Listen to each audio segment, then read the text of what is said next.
Hermanos, amigos, quiero compartir con ustedes en esta mañana un tema del cual muchas veces hablamos, lo entendemos, pero muchas veces no sabemos cómo se forma, cómo se desarrolla, qué aspectos lo limitan y qué aspectos lo facilitan en el desarrollo. Es un factor de nuestra personalidad que, si lo tenemos sano, nos puede ayudar a progresar y desarrollar en la vida, pero que si lo tenemos dañado, nos va a limitar y nos va a retrasar en nuestro desarrollo y progreso personal en la vida.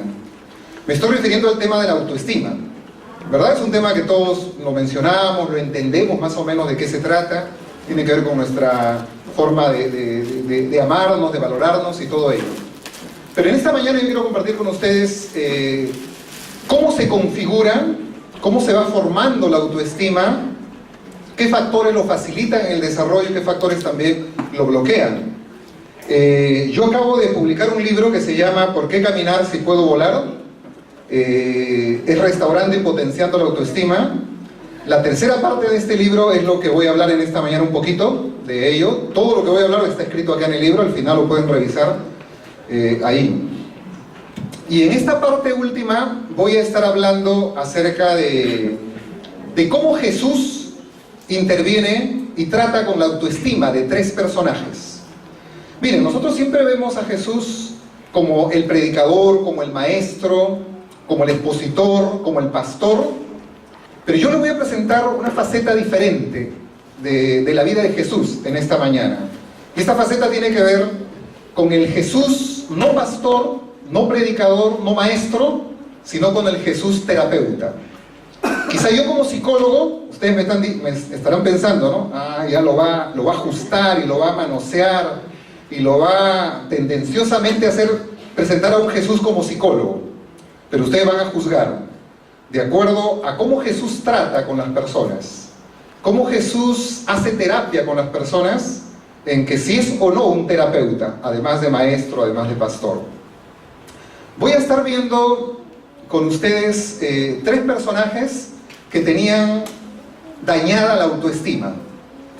Pero antes de eso, quiero que capten el concepto, o más que el concepto, tres componentes básicos de una autoestima.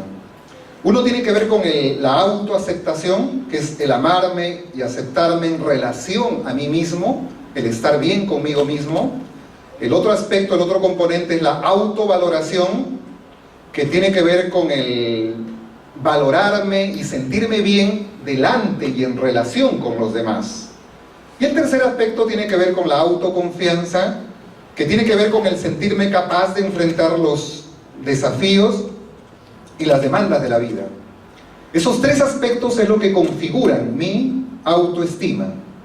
Y puede ser que yo esté dañado en uno de ellos y no en los otros. Puede ser que yo esté dañado más en mi autoconcepto y no me ame y no me sienta bien conmigo mismo, pero no tenga problemas de autoconfianza y me sienta capaz de enfrentar las demandas y desafíos de la vida. O puede ser que yo sí tenga problemas de autovaloración y no me siento bien en relación con los demás, me siento menos, me siento acomplejado, pero no me siento mal con respecto a mis capacidades, a mis competencias.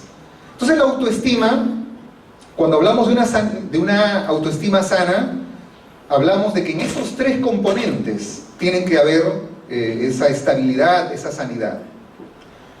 Cuando entremos a la Biblia vamos a ver tres personajes que tenían un daño en cada uno de estos componentes. Los tres tenían problemas de autoestima, pero en diferentes componentes. Como cada uno de nosotros también podemos tener un problema de autoestima, pero en diferentes componentes. Y Jesús, como terapeuta, Él va a discernir en qué componentes están dañados, en qué componentes están con problemas, y Él va a tratar ese problema. Ya vamos a ver entonces el primer caso. Les invito a abrir sus Biblias en Marcos, capítulo 1. Vamos a ver el primer personaje. El primer personaje está en Marcos. Ustedes se dan cuenta que yo no uso mucho el PowerPoint, porque yo pido que puedan leer la Biblia, que lean y vayan al texto, y puedan guiarse por el texto, ¿no? ¿Cuántos han traído su Biblia? A ver. ¿Ya? Entonces ábranlo, compártanlo con el que no lo tiene, y vamos a ver en el capítulo 1 de Marcos, verso 40. Verso 40 y 41. Dice así: vino a él un leproso, rogándole, hincando la rodilla, y le dijo, ¿no? Si quieres, puedes limpiarme. Y Jesús, teniendo misericordia de él, extendió la mano y le tocó, y le dijo, quiero, y sé limpio. Quiero, y sé limpio. Miren, muchas veces las personas vienen a una consulta terapéutica aparentemente por un problema superficial, pero muchas veces hay un problema de fondo. Lo que los trae a la consulta es un síntoma, es un problema que creen ellos que ese es el problema, pero detrás hay un problema de fondo, que un terapeuta, que un pastor tiene que discernir qué hay detrás de esa conducta y de ese problema que esta persona está experimentando.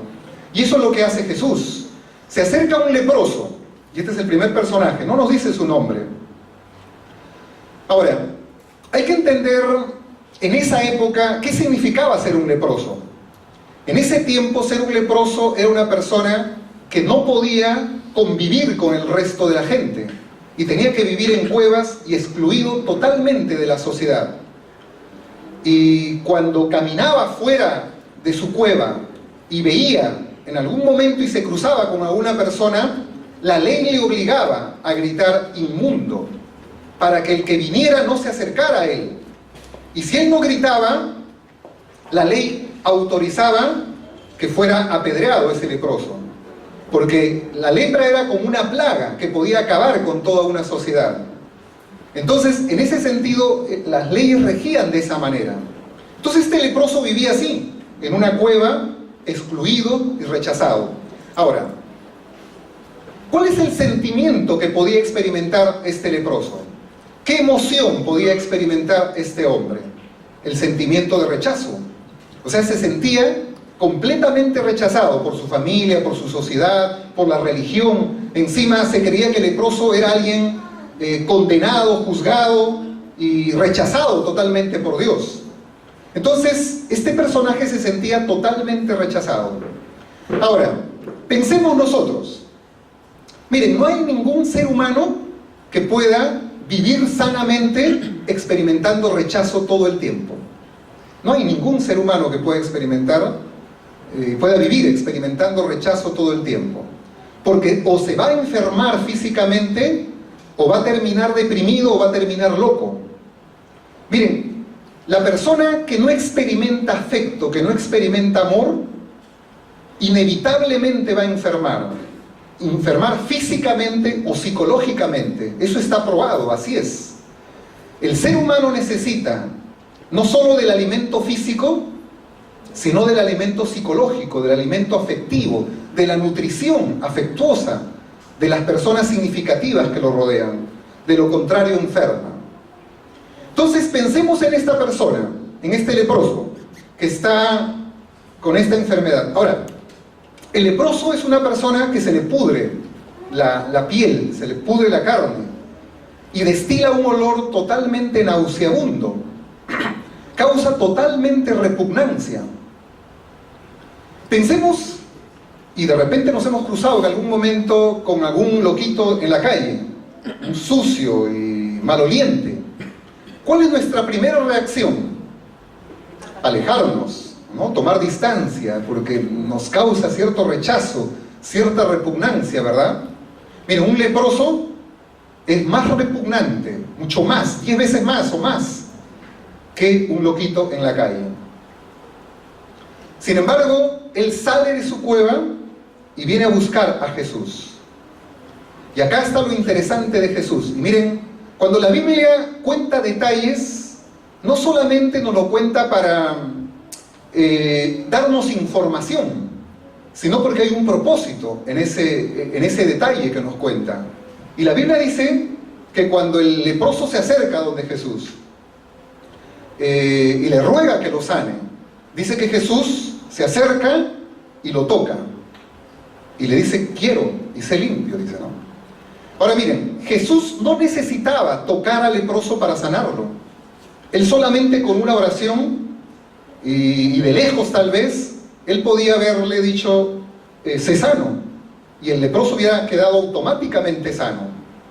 ¿Por qué Jesús lo toca? ¿Por qué Jesús extiende su mano a alguien tan repugnante, a alguien que causa tal rechazo, tal mal olor? ¿Por qué Jesús lo toca? Porque Jesús no solo está preocupado en sanarlo físicamente de su lepra, sino porque Jesús está preocupado en sanar su alma, en sanar su autoestima. Él tenía un daño en el componente de autoaceptación. Es decir, él no se autoaceptaba, él no se amaba a sí mismo, no se aceptaba a sí mismo. ¿Cuántas veces nosotros, porque tenemos un granito, la nariz muy grande, o muy delgado, o muy gordito, no nos aceptamos? Y nos sentimos mal, y tenemos problemas de autoestima. ¿Cuánto más una persona que tiene una limitación física? ¿Cuánto más una persona que tiene un problema físico mayor? ¿Cuánto más el rechazo emerge en sí mismo? Más que de la gente de sí mismo. Esto era lo que experimentaba el leproso. Entonces cuando Jesús extiende su mano, está haciendo terapia. Está actuando como un terapeuta que extiende el calor de su brazo y le dice, mira, yo no te rechazo. Para mí, tú no destilas asco, repugnancia ni nada por el estilo.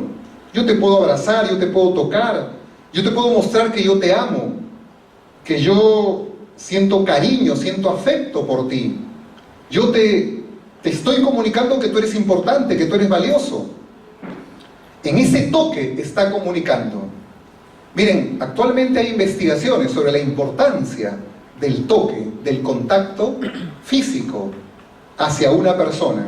Hay niños, bebés que nacen prematuramente y que cuando, más allá de estar en una incubadora, son tocados por su madre, llevados al pecho de su madre y sienten y experimentan el calor, empiezan su biología, sus células a revitalizarse y a crecer. La importancia del toque. En Estados Unidos, en Miami, hay un instituto que estudia la importancia del toque en la vida de las personas. Miren, un niño necesita ser tocado sanamente por su padre, por su madre. Más allá de decirle yo te quiero, más allá de decirle yo te amo porque te doy estudios, te doy ropa, te doy colegio, más allá de todo eso, un niño necesita la nutrición afectiva adecuada, de ese toque, de ese abrazo, de cuando se cae, cuando se golpea, cuando le sale algo mal, que pueda recibir el abrazo de un padre. No para que decirle no llores, sino hijo llora todo lo que quieras, pero acá está mi hombro, acá están mis brazos. Y necesita sentir ese calor. Miren, hay mucha gente en la actualidad que sufre depresión porque no recibe cariño, porque no recibe afecto. En esta semana atendí una consulta de una mamá desesperada que me cuenta el cuadro de su hijo, que está teniendo rasgos de esquizofrenia, delirios, alucinaciones. Y al mismo tiempo, este joven de 18 años le decía, mamá, por favor, abrázame. Por favor, tócame mi carita. Abrázame. ¿Por qué? Porque ha vivido en tal carencia afectiva, en tal desierto de amor, que no puede vivirlo, que ese es un rechazo total. Entonces, una opción, cuando una persona se siente totalmente rechazado y siente que no es nadie, el mecanismo de defensa que actúa en el ser humano es o termina en una depresión, que es un suicidio a plazos, o termina en la locura. ¿Por qué en la locura? Porque es un escape, la locura es un escape a un mundo irreal, ya que el mundo real en el cual vive es tan infeliz, es tan rechazante, tan insoportable, que él tiene que escapar a un mundo irreal en el cual él sí se siente valioso, se siente importante y se siente que es alguien. La locura, la esquizofrenia, aunque la psiquiatría nos quiera decir que es hereditario, que es genético, no. Es un problema de afecto, es un problema de ausencia de amor, es un problema de falta de cariño, de una presencia física, emocional, afectiva en la vida de los hijos. Cuando este joven le dice a su mamá, abrázame mamá, agarra mi cara, mi carita, por favor agárrame. lo que le está diciendo es: mamá, me estoy escapando de este mundo. Es tan insoportable que me estoy yendo, siento que ya no soy de este mundo y necesito de tu cariño, de tu alimento, de tu nutrición afectiva. El tacto, el tocar es importante. Miren, papás, ¿cuántos papás hay acá? O abuelos también. Miren, déjenme decirles algo. Si tienen hijas pequeñas, adolescentes, ¿no? Si ustedes no le dan un abrazo afectuoso, sano a esa hija, a esa niña, si no se lo dan así y ella no experimenta ese abrazo de papá, cuando ella sea joven, al haber quedado un hueco, un vacío en su alma, en su cuerpo, del brazo de papá, buscará en cualquier abrazo de un hombre el abrazo que no le dio papá. Y ella no va a poder diferenciar el abrazo lascivo, concupiscente, libertino de ese hombre del abrazo sano de un padre, porque papá no se lo enseñó. Por eso que hay muchas chicas, lamentablemente, que son como mendigas de afecto, que buscan en los brazos de uno y otro hombre y las juzgamos y las condenamos, ¿no? Que es una libertina y que es una tal por cual. Es porque hay una historia de vida que explica lo que ha pasado ahí, porque no se le dio el afecto, no se le dio el abrazo, y por eso caen y terminan en ese rumbo. Vamos a avanzar, vamos al otro pasaje, al otro personaje. Está en Lucas 19. Quienes han leído la historia de Zaqueo van a poderlo entender mejor. Dice en el verso 2 en adelante, 19:2 de Zaqueo, estamos corriendo por la hora. Dice: y sucedió que un varón llamado Zaqueo, que era jefe de los publicanos y rico, procuraba ver quién era Jesús, pero no podía a causa de la multitud, pues era pequeño de estatura. En la historia clínica de Zaqueo encontramos 4 cosas que nos dice la Biblia. Dice que Zaqueo era jefe de los publicanos, es decir, algo así como jefe de la SUNAT, el máximo autoridad en cuanto a SUNAT, cobro de impuestos. Dice que también era una persona rica, tenía mucho dinero, pero también dice que era corrupto, es decir, que su dinero era producto de las coimas y la corrupción y todo eso, ¿no? Y un cuarto elemento que nos dice es que era pequeño de estatura. ¿Por qué Lucas nos agrega ese detalle? O sea, ¿qué viene? ¿Qué importa que diga si era pequeño o era alto, ¿no? Pero era pequeño de estatura, dice, ¿no? Entonces pensemos, esos son los datos, no tenemos más datos, pero podemos imaginar cómo era la autoestima de Zaqueo. Miren, hemos hablado de la autoaceptación en el caso del leproso, y que el rechazo genera que una persona tenga problemas de autoaceptación. Ahora vamos a hablar del componente autovaloración, y qué es lo que genera que una persona no se valore, no se sienta valioso en relación a los demás. Miren, ya dijimos que cuando tenemos un defecto físico nosotros, nos sentimos mal porque tendemos a compararnos con los demás. Un defecto físico, cualquier pequeño, mediano o grande, hace que nos sintamos menos delante de los demás, ¿verdad? Entonces eso afecta nuestra autoestima en el componente de la autovaloración. Pensemos en Zaqueo. Zaqueo era una persona, dice, pequeño de estatura. Hagamos un viaje a la historia, a la infancia de Zaqueo, cuando era niño, cuando era adolescente. Pensemos qué apodos, qué chapas le pondrían sus compañeros de colegio, sus amigos. ¿Qué le dirían a él, no? Y los niños son crueles para poner apodos, y súper imaginativos, ¿no? Chato, enano, retaco, qué sé yo, ¿no? Eso, por más que de boca para afuera el niño pueda reírse, por dentro lo va corroyendo, lo va afectando en ese sentido. Entonces, frente a la desvalorización que una persona puede experimentar, puede reaccionar de 2 maneras cuando es desvalorizado una persona. O se acompleja y se aísla y se vuelve tímido, inseguro, y ya mejor no me relaciono con los demás y me aparto. Complejo. Esa es una manera de reaccionar. Pero hay otra manera en la que se reacciona y en la que reaccionó Zaqueo. Es a través del narcisismo. O sea, se convierte en una persona narcisista. ¿Y quién es una persona narcisista? Es aquella persona que empieza a buscar tener cosas, puestos, cargos, título, dinero, para que lo valoren por lo que él tiene y no por lo que él es. Entonces Zaqueo seguramente dijo, ¿no? Estos me desprecian, ¿no? Y me desvaloran, ¿no? Pero un día me voy a vengar de todos ellos. Voy a estudiar en la universidad, me voy a hacer un profesional en economía, voy a postular a un doctorado, voy a postular a la SUNAT, voy a llegar a ser jefe de la SUNAT, y a ver ahora que soy jefe de la SUNAT, ¿quién se atreve a decirme retaco, chato o enano? ¿Quién se va a atrever a decirme? Entonces él encontró su identidad, encontró su valor no en lo que él era, sino en el puesto, en el título y en el cargo que él tenía. Miren, ¿cuántos de nosotros, líderes, no solo pastores, profetas, ingenieros, muchas veces queremos encontrar nuestra identidad y nuestra valía como persona en el título que tenemos, en el cargo que tenemos o en las posesiones que tenemos? Por eso hay muchos que nos puede gustar, ¿no? Que nos digan doctor. No me digas hermanitos, yo soy doctor. No me digas, yo soy ingeniero. No me digas pastor, que yo soy profeta.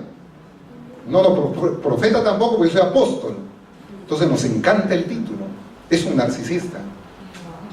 Cuando un niño, miren, cuando un niño no fue valorado de pequeño, no se le dio el sentimiento de importancia, queda un hueco en su alma, que cuando sea adulto lo va a tratar de llenar. Lo va a tratar de llenar teniendo cosas, teniendo títulos, puestos, cargos, o será un acomplejado toda su vida. Pero si fue amado y si fue valorado, no necesita títulos, puestos, le vendrán, pero él no vive de eso, no descansa su valía en ello. ¿Cuál es la terapia que aplica Jesús? Zaqueo era un hombre que buscó a Jesús, un hombre que a pesar de todo lo que él tenía, vivía con una profunda insatisfacción en su alma, que no sentía que él era feliz, que toda una falsedad, toda una hipocresía, los que le rendían tributo y culto a él, sabía él que en el fondo no era por él. Él no se sentía aceptado tampoco, no se sentía valorado, hasta que aparece un día Jesús, y lo ve ahí en el árbol y lo llama por su nombre. Ahí empieza la terapia de Jesús. Es la terapia del reconocimiento, la terapia de la valoración, la terapia del elogio. Miren, si alguna persona importante es capaz de recordar nuestro nombre, eso nutre nuestra autoestima. Eso nos da sentimiento de valía. Nos hace sentir bien, ¿verdad? Si en el puesto de trabajo, en el mundo laboral, social, alguien que es importante y que no puede recordar el nombre de todo, recuerda el mío, eso ya es una terapia. Eso ya hace que yo me sienta bien, que yo me valore más como persona. Pero algo más hace Jesús. Jesús le dice, mira, quiero cenar esta noche en tu casa. Voy a estar contigo en esta noche. Miren, Zaqueo pensaría, si había una casa que sería la última que Jesús escogería para sanar, un hombre santo, un hombre decente, un hombre del tamaño de liderazgo que él tenía, esa casa sería la de Zaqueo, la última casa que escogería. Y sin embargo Zaqueo se da con la sorpresa que Jesús escoge, y Jesús cena ahí. No sabemos de qué habló Jesús en esa noche, pero sí podemos inferir de lo que no habló. Mientras todo el pueblo, toda la ciudad criticaba a Zaqueo como un inmoral, un incorrupto, un indecente, de lo peor, un traidor que cobraba impuestos a favor de los romanos, sabiendo que él era judío, todos lo criticaban y todos los condenaban. Jesús está mostrando aceptación hacia él y lo está elogiando. Es un elogio que lo llame por su nombre, que cene con él, que esté con él, que lo acepte como persona. Él está aplicando la terapia de la autovaloración, lo está valorando a Zaqueo. Miren, Goethe es un literato alemán que tiene una frase muy bonita, ¿no? Y que es un principio psicológico. Él dice, si tratamos a las personas como lo que son, serán peores de lo que son. Pero si las tratamos como lo que deberían ser, serán mejores de lo que son. Entonces, si yo trato a mi hijo que es rebelde como un rebelde, él será más rebelde de lo que es. Pero si yo lo empiezo a tratar como una persona responsable, aunque todavía no lo es, él se sentirá comprometido a volverse un responsable. Los padres somos campeones para criticar. Y creo que en la naturaleza humana está, y en la cultura latina mucho más, brota, sin hacer esfuerzo, la crítica, ¿no? La descalificación. Aún en las relaciones de pareja, ¿no? ¿Cuántas críticas se dan entre parejas en comparación con cuántos elogios se dan? Estoy seguro que de cada 10 críticas solamente hay un elogio, y a veces ninguno. En nuestra naturaleza está más el criticar, el condenar, el juzgar, el descalificar. Porque, o sea, la psicología humana es así, ¿no? Que cuanto más enfermo y más dañado esté yo, cuanto más descalifico al otro, mejor me siento yo. Más calmo mi angustia de autodescalificación que yo tengo. Es por eso que antes de descalificar al otro es porque yo me he descalificado a mí mismo. Antes de rechazar al otro es porque yo me he rechazado a mí mismo. Antes de criticar al otro es porque yo me he criticado a mí mismo y me critico a mí mismo. Así funciona. Entonces es como un calmante el criticar, el descalificar a los otros. Jesús no hace eso con Zaqueo. Simplemente lo acepta, lo ama, lo trata como un hombre decente. Lo trató como un hombre decente. Lo trató como un hombre de bien. Lo llamó por su nombre, cenó con él. Y miren lo que pasa con Zaqueo. Zaqueo se levanta en medio de la mesa y dice, yo soy un corrupto. Confieso que soy un mal hombre. Y voy a devolver la mitad de mis bienes. Voy a dar a los pobres y por la otra mitad voy a devolver 4 veces más a todo el que le robé, a todo el que le engañé. Se produce una transformación. Sin que Jesús le predique del pecado, de la corrupción, nada. Se produjo una tremenda transformación en la vida. Escúchame, papás, mamás que tienen hijos, ¿no?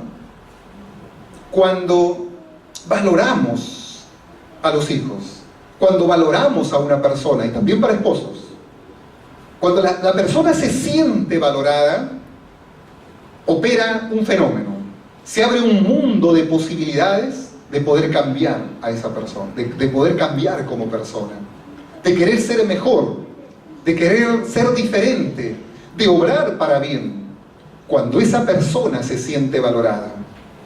Cuando esa persona se siente descalificada, querrá ser más descalificada.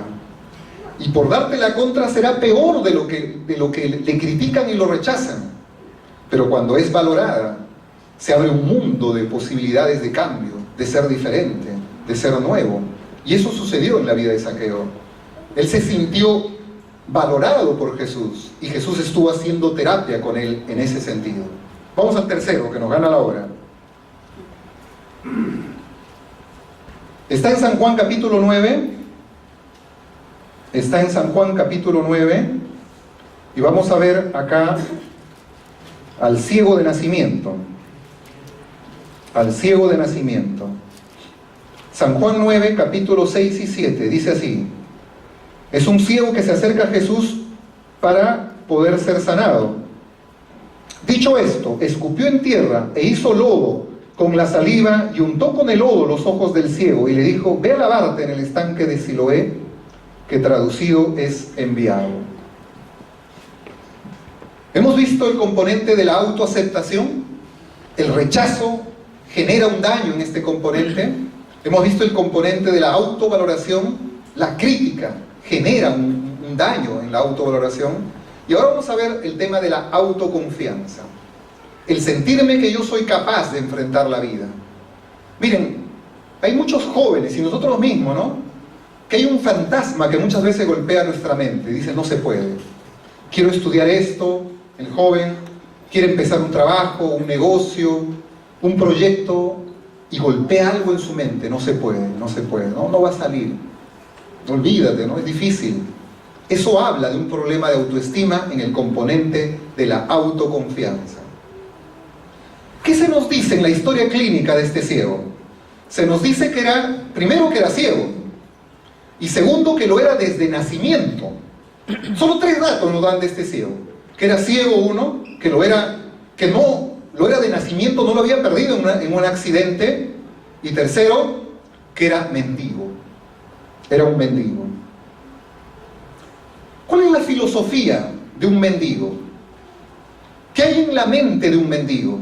El mendigo, esta es su filosofía: que todo lo que él necesite para su sobrevivencia, para su subsistencia, él necesita vivir del favor ajeno antes que del esfuerzo propio. Esa es la filosofía de un mendigo. Y yo no necesito ser un ciego para de repente estar viviendo con esta filosofía.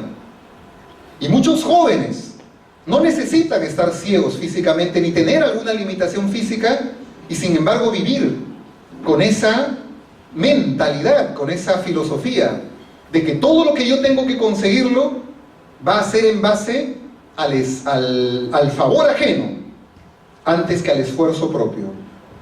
¿Por qué se forma eso así en un joven, en un adulto? Porque cuando fueron niños fueron altamente sobreprotegidos. La sobreprotección daña el componente de la autoconfianza.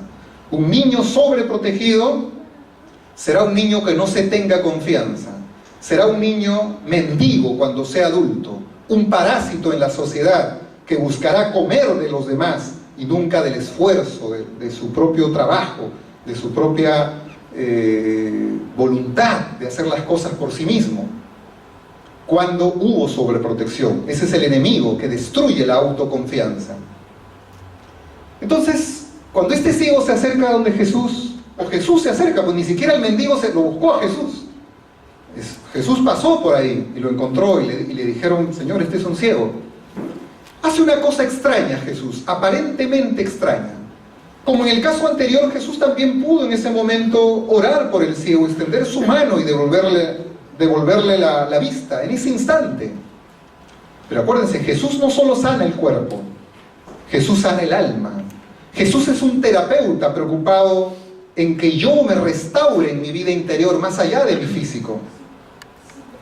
Y entonces Jesús por eso hace algo aparentemente extraño. Unta con saliva el lodo, hace un lodo, le unta los ojos y le dice: mira, anda, lávate en el estanque de Siloé y ahí vas a recibir la vista. Aparentemente extraño, pero él está aplicando una técnica terapéutica. Él está aplicando, no les puedo hablar en términos psicológicos porque no es un auditorio psicólogo, ¿no? Pero está aplicando una técnica terapéutica ahí, la técnica comportamental que él está usando, ¿no? ¿Qué está haciendo Jesús? Miren, para entenderlo tenemos que ir al mapa.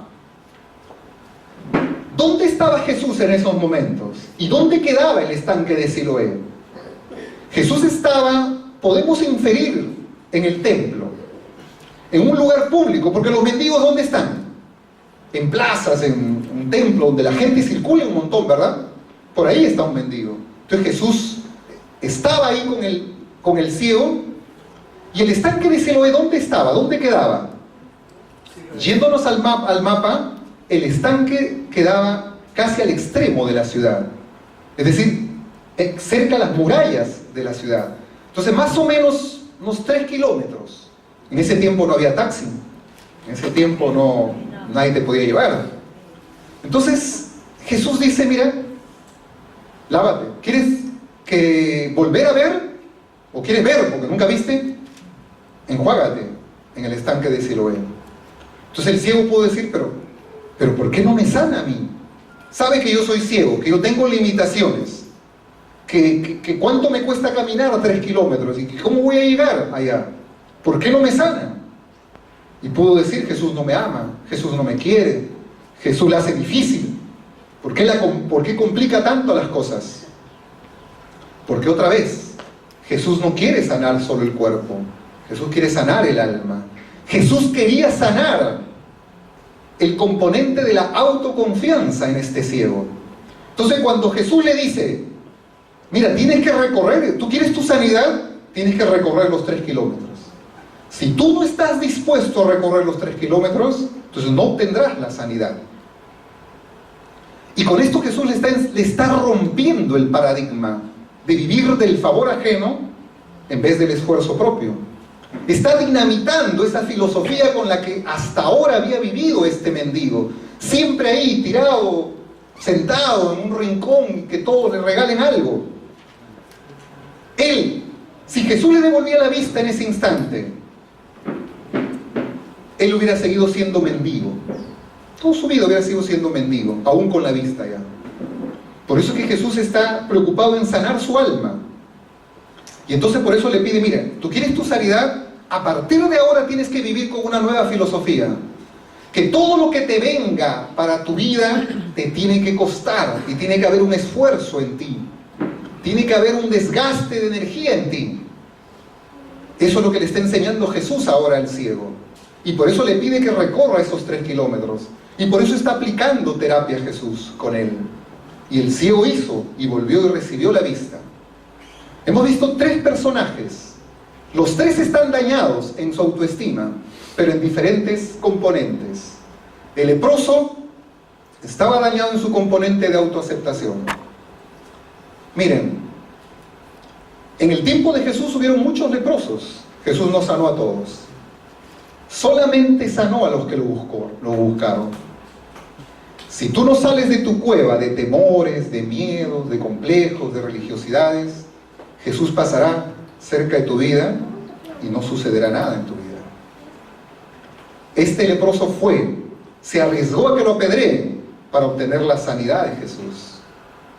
Zaqueo, con toda la pomposidad de su cargo que él tenía, y siempre andando en terno, decidió buscar a Jesús, ponerse el jean y subir a un árbol para ver que Jesús pasara por ahí.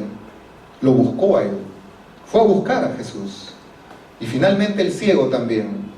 El ciego que estaba ahí toda su vida mendigando y valiéndose del favor ajeno, también recibió la sanidad de Jesús, porque hubo un esfuerzo de parte de él.